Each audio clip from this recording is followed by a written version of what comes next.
As part of our ongoing, never-ending quest to find the few people in this country who are still willing to say what they actually think out loud, we wound up in Los Angeles recently with the rapper Ice Cube driving through his old neighborhood. Didn't expect that to happen. Here's how it went.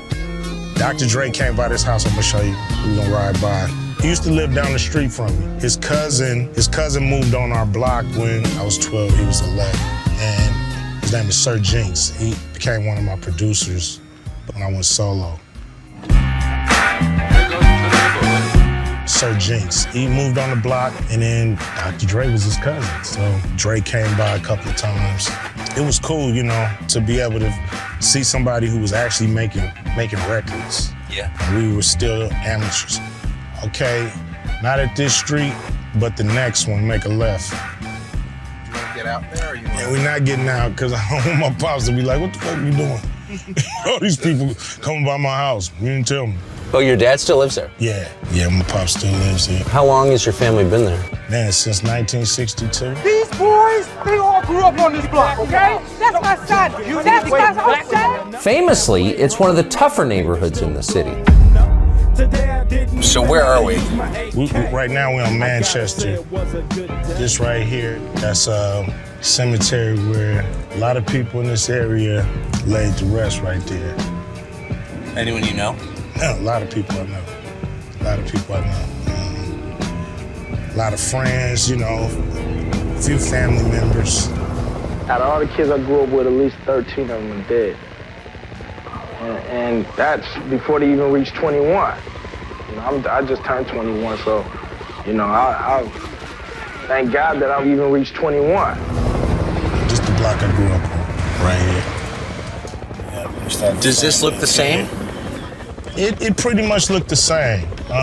You know, but it used to be like more trees. Like every house had a tree in front of it, and at some point the city started cutting the trees out. They said that the helicopters couldn't see people, so they started. What, the police helicopters? Yeah, so they start cutting the trees out. 3 decades and billions of dollars later, it's still a tough place. How do you think politicians in Los Angeles have done running the city? It's pretty much the same people running it the same way. Politicians only really pay attention to the people that give them money. Everybody else is kind of an extra in their movie. We would love you in the scene, but we could do the scene without you. You know? Yeah, I do. Do you ever give money to politicians? No. Why?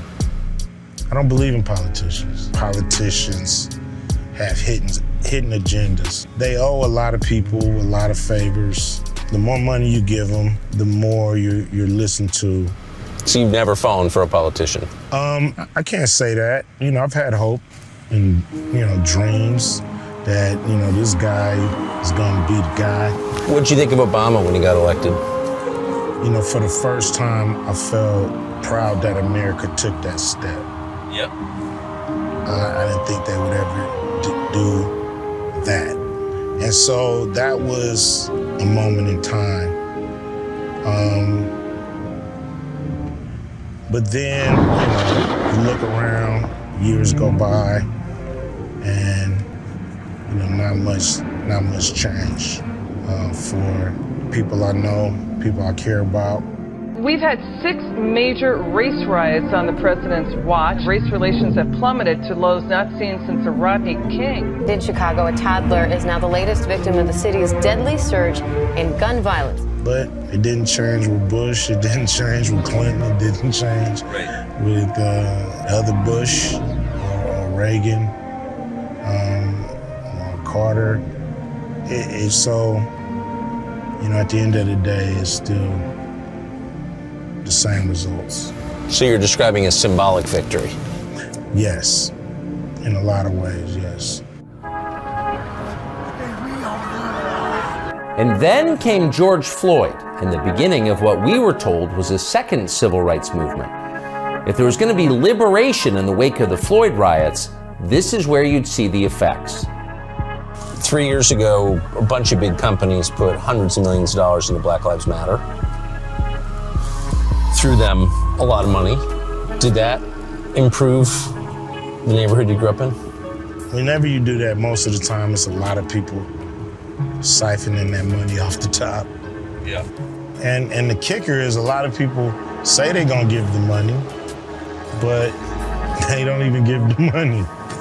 They make the pledge and never write the check? Yeah, they just get the article wrote. Everybody think they're great, and they never even give the money. Big three. These days, Ice Cube is in the sports business. He and a partner started a new professional basketball league called Big Three. Strangely, this is one form of black empowerment that the NBA doesn't seem to like. It does seem like the Big Three, I'm not pitching your business, but it does seem like the idea behind it would be consistent with what the NBA says they're about. Without a doubt, the NBA is full of great slogans, and they write Black Lives Matter on the court, and they do all those things, but pretty full of shit when the rubber meets the road, Maybe that's why they put the slogans on the court, so they won't have to do anything. Just a thought, I don't know. I mean, it's as easy as saying we're gonna donate $100 million to. It's like an easy thing to do. All they gotta do is call up the graphics guy and approve the comp. So you're starting to make me think this could be a scam. I'm just throwing that out there. I'm just saying it's easy for them to put that on the court. It takes a little more effort to really care to work with a league like the Big Three. You really gotta wanna make a difference. The NBA is run by a cringing neoliberal called Adam Silver. Quote, "We're completely committed to standing for social justice and racial equality," Silver once announced. "It's part of the DNA of this league." And yet, according to Ice Cube, Adam Silver has done his best to strangle the black-owned Big Three in its crib. When people think basketball, they think Silver, don't you think? Adam Silver, he kind of embodies the spirit of basketball. Yeah, Was he what team did he play on during his career? I think he played on the New York Lawyers. He's starting forward on the New York Lawyers. Yeah. He rode the bench. Come on, man. Rode the pine. Water boy. You can see why Ice Cube is considered one of the least obedient entertainers in LA. It's a trip. I used to walk these streets and Well, that's look at all you. the stars. You and on the stuff. bus? Yeah. That's what's a trip. Should we See get all out and these say hi to stars. them? No. Nah. Unless they're gonna give us a little money from the Hood Tour Life Tours. You know what I mean? Break us off 20%, man. The world's most dangerous group. Yes. So I noticed this about every year or two. I read some story about you, and the subtext is always the same, which is, stay in your lane. I wouldn't be here if I stayed in my lane.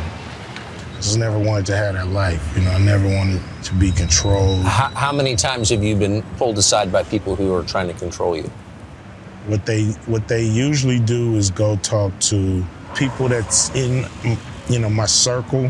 Yeah. And try to get them to try to convince them that they need to convince me that I need to take a different position. So that's kind of how I get. On what topics? It's been on, the vaccine.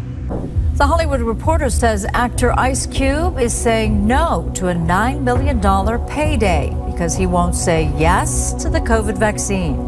The actor and rapper was set to co-star in a new comedy, Oh Hell No, alongside Jack Black. But when producers requested all cast members get a COVID vaccine, Ice Cube backed out. Why wouldn't you take the vax? You had a direct order to take it. You were told to take it. Yeah, I'm not real good with direct orders, but on a whole nother note, but it was a command. They told you. They couldn't have been clearer about it. Yeah, it was pretty clear. Did you take it? Of course not. Yeah, no. It wasn't ready, It was 6 month, kind of rush job. And and I didn't feel safe. But they told you you were safe. I know what they said. I know what they said, and I heard them. I heard them loud and clear. But it's not their decision. There's no repercussions if they're wrong, but I get all the repercussions if they're wrong. Was it a tough call for you? No, it wasn't a tough call. You know, I wanted to be an example for my kids. You know, really make sure they didn't take it either. Show them that I wanted to stand on my convictions and that I was willing, you know, to lose $9 million and more, because we've probably lost more, you know, since then. The idea is that people who stand on their convictions are heroes. They're brave. They have principles. You know, they're the people we look to for inspiration. But in this case, with this decision and these principles, you were not hailed as a hero. No. You were attacked. So why won't you get the vaccine, man? Hey, look, man, I'd just rather be myself than take that vaccine like you other 3 billion bozos. I never told anyone not to get vaccinated publicly. That was never my message to the world. I didn't even want people to know whether I got vaccinated or not. I was pretty upset that that even came out, because I was just gonna quietly, you know, just not take it and deal with the consequences as they came. Do you know anyone who was injured by the vaccine? I do, and they suffer every day, and it's hard to watch. Suffering in silence is not the answer all the time. You know, sometimes you gotta let people know what's going on so you can actually move the needle. Choose to be vocal. If it's true, why can't I say it? Well, you can't say it because it is true. There it is. Now that's the problem with the world today. There's no penalty for lying. No one's ever punished for lying. It's only telling the truth that gets you in trouble. Ain't that something? That's true. Yeah, that is so true. Thinking something is not a crime. Saying it is not a crime. You know what I mean? So I just tell what's real. You know, if the truth hurts, say ouch.